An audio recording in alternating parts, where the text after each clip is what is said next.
Shri Harikrishna Heights येथे अत्यंत व्याजबी दरात 25 अमेनिटीज आणि प्रशस्त पार्किंग सह 2 आणि 3 BHK रेडी पोझिशन फ्लॅट्स उपलब्ध. बुकिंग साठी संपर्क पार्श्वनाथ प्रोजेक्ट 9090787833.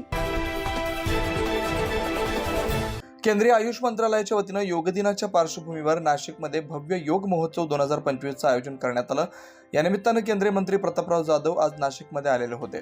कार्यक्रमानंतर त्यांनी पत्रकार परिषद घेत योग, आरोग्य सेवा, योग विद्यापीठ, कुंभमेळा आणि पहलगाम हल्ला अशा विविध मुद्द्यांवर आपली भूमिका मांडली.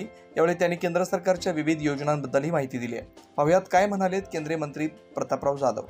योगा हा आपल्या देशामध्ये आपल्या ऋषी मुनींच्या माध्यमातून अनेक गेल्या काही वर्षापासून त्याचं आरोग्य चांगलं राहावं, कुठलाही आजार होऊ नये म्हणून योगा त्या ठिकाणी आपण करत असतो.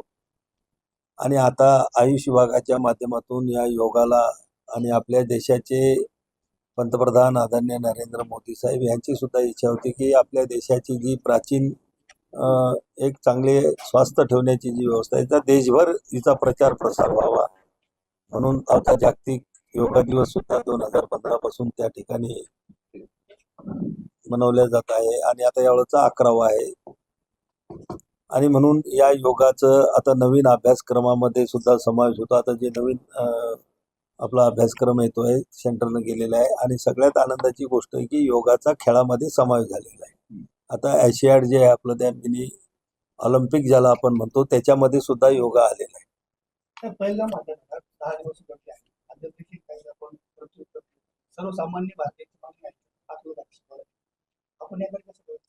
हे बघा, पहलगामचा हल्ला पंतप्रधान सुद्धा बोलले आणि आपण सगळे तेच बोलतो की अतिशय दुर्दैव होता, तीव्र शब्दात त्याचा निषेध सगळे लोक करतायत.